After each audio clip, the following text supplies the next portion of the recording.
Hello students, आज हम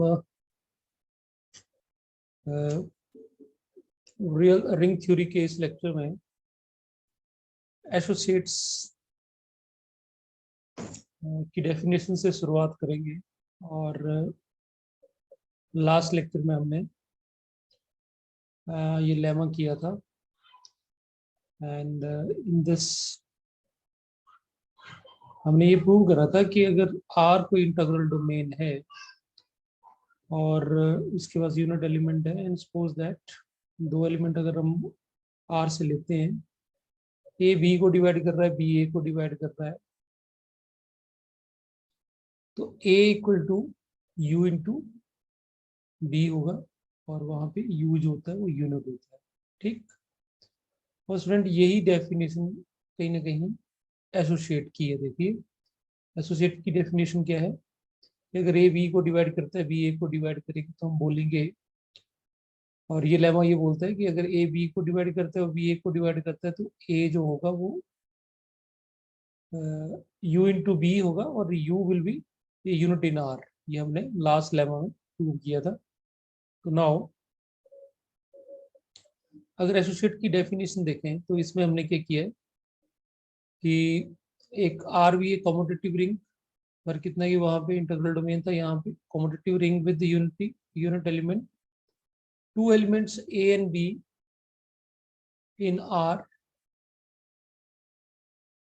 are said to be associates if b is equal to u into a and u is unit in r।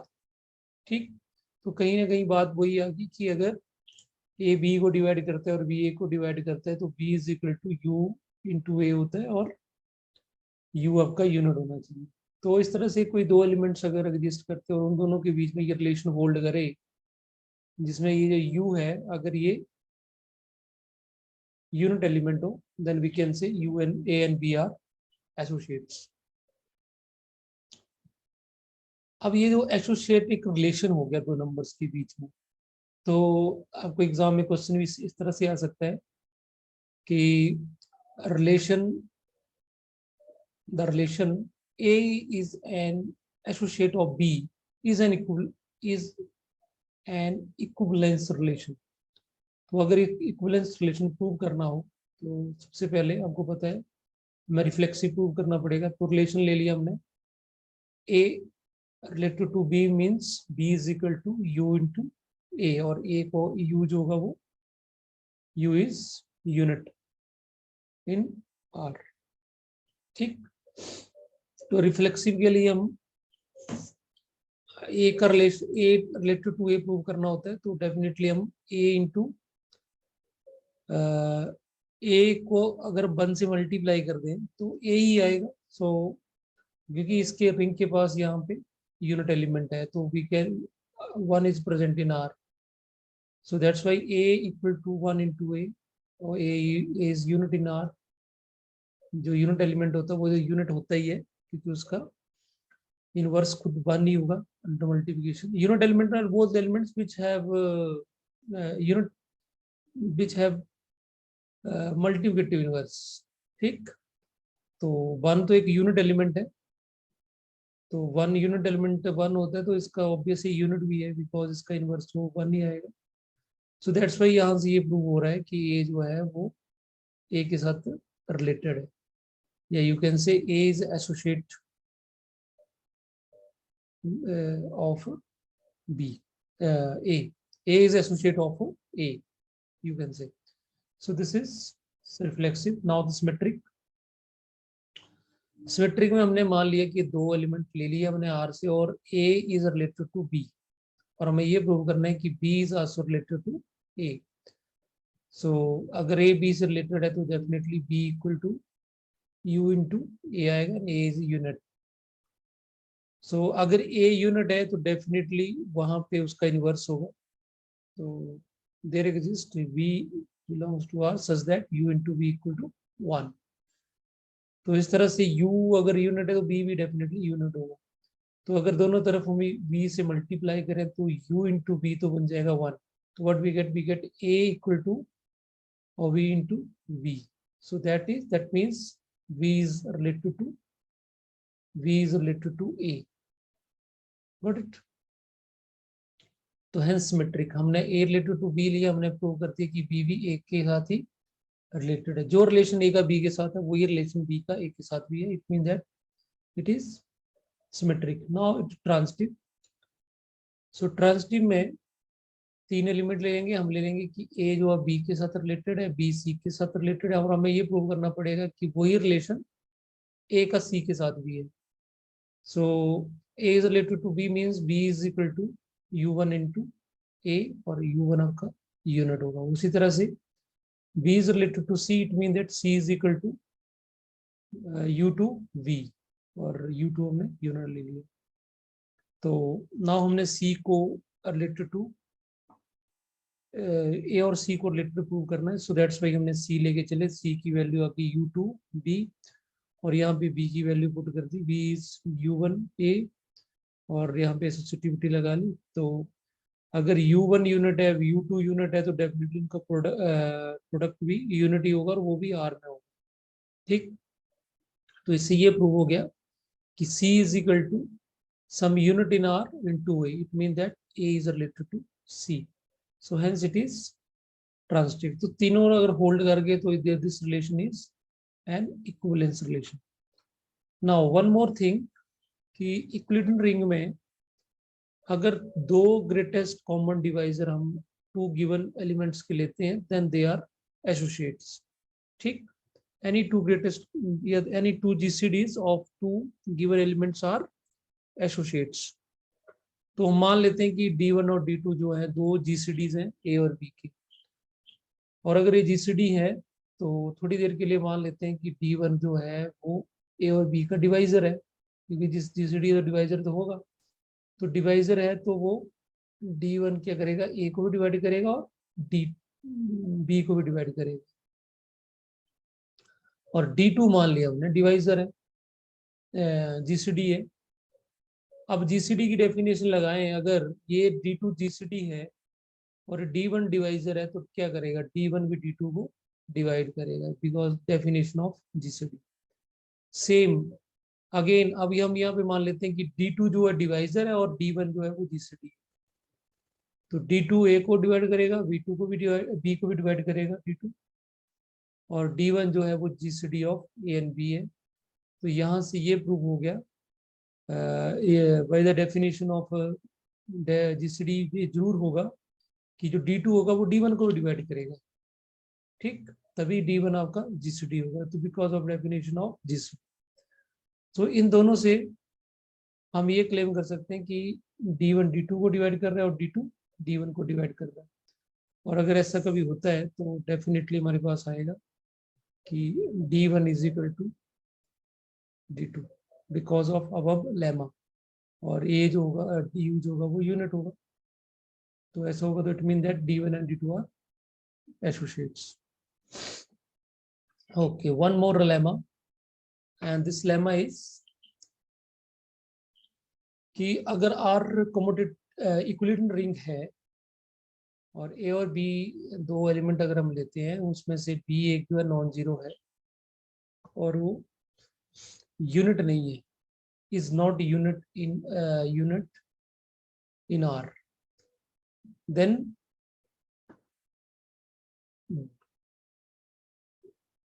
D value of A is less than D value of A into B। ठीक, तो अगर equilibrium ring होगा तो ये चीज होगी। तो ये फर्स्ट इक्विलिब्रियम रिंग की जो डेफिनेशन पड़ी है उसकी ये फर्स्ट कंडीशन है। तो it mean that equilibrium ring के लिए देखा जाए तो दो कंडीशंस होती, मैं इसको आपको बताता हूँ। एक कंडीशन होती है कि ये देखिए, फर्स्ट कंडीशन होती है कि D value of A is less than equal to D value of A भी आना चाहिए।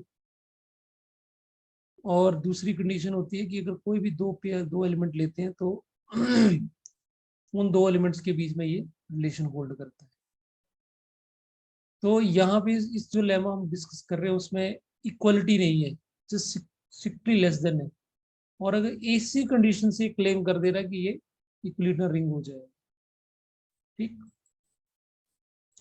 इस चीज को आप नोटिस करो यहाँ पे, व्हाट ही क्लेमिंग, कि अगर ये इक्विलिब्रियम रिंग है तो यहाँ पे D value of A is strictly less than D value of A B आएगा, तो शर्त है कि बी आपका non zero. Now consider idle A, and idle A is generated by A, तो डेफिनेटली इसमें जो एलिमेंट्स आएंगे वो मल्टीपल ऑफ ए आएंगे, मल्टीपल ऑफ ए लिख दिया हमने।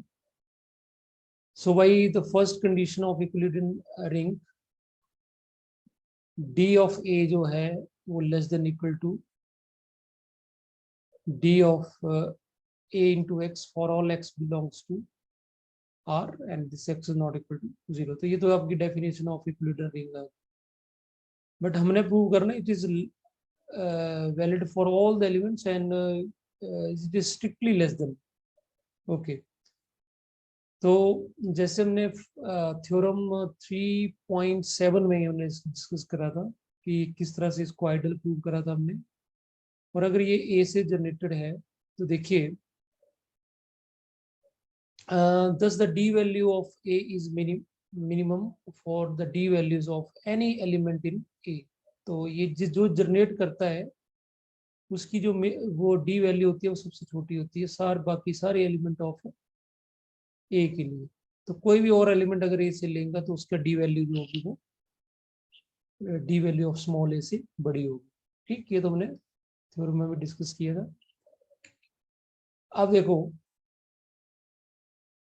नाउ ए इंटू बी जो है वो ए को बिलोंग करता है, ठीक। यहाँ पे क्वेश्चन में दिया हुआ है, ठीक।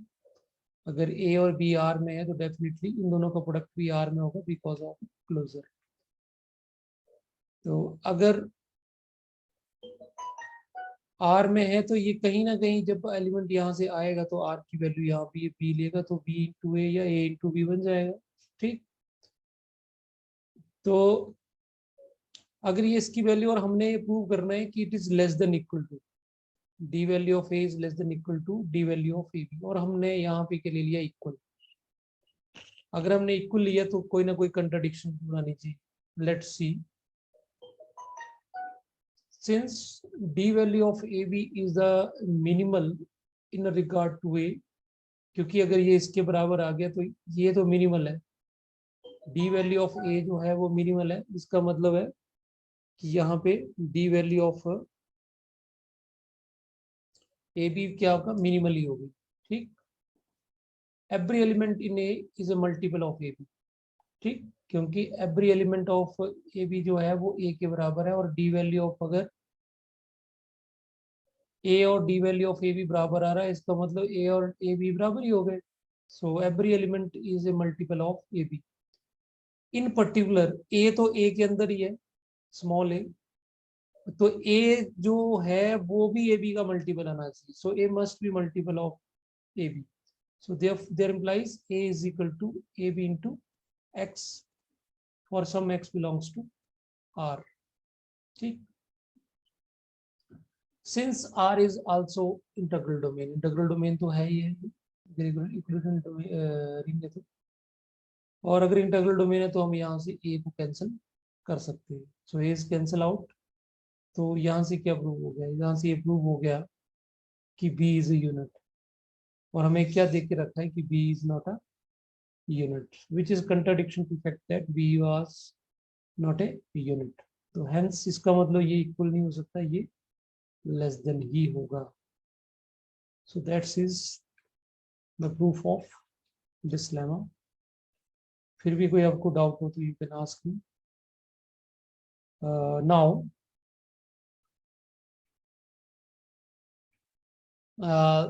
last definition हम next lecture में करेंगे। So prime element क्या होता है, तो in the Euclidean ring R a non-unit pi is said to be prime element of R if whenever pi equal to A into B, where A, B are in R, then one of A or B is unit, which means that pi को अगर हम prime element को अगर हम A into B लिख रहे हैं तो दोनों में से एक जो होगा वो यूनिट एलिमेंट जरूर होना चाहिए, ठीक। सो ये उसी तरह से बात आ गई, अगर हम इसको प्राइम नंबर से कंपेयर करें अगर, तो प्राइम नंबर है जैसे मान लो कि पाई की वैल्यू आ गई 3, तो अगर इसको दो नंबर के प्रोडक्ट में लिख रहे हैं अगर हम, तो डेफिनेटली 1 into 3 लिखा जाएगा, तो दोनों में से एक जो है वो यूनिट तो होगा ही होगा, ठीक। तो 1 तो यूनिट होता ही है, ये इनफैक्ट 1 तो यूनिट एलिमेंट है। तो कभी भी इसका मतलब प्राइम नंबर को कभी भी दोनों के दोनों जो है वो यूनिट नहीं हो सकती, दोनों में से एक ही यूनिट होगा, ठीक। बट अपने आपको कंफ्यूज नहीं करना है आपने प्राइम नंबर से प्राइम एलिमेंट से, प्राइम एलिमेंट और प्राइम नंबर में। प्राइम एलिमेंट वो एलिमेंट होगा जिसको अगर हम दो नंबर के प्रोडक्ट में लिख रहे हैं तो दोनों में से एक जो होगा वो यूनिट एलिमेंट होगा। So that's all for today's lecture, thank you.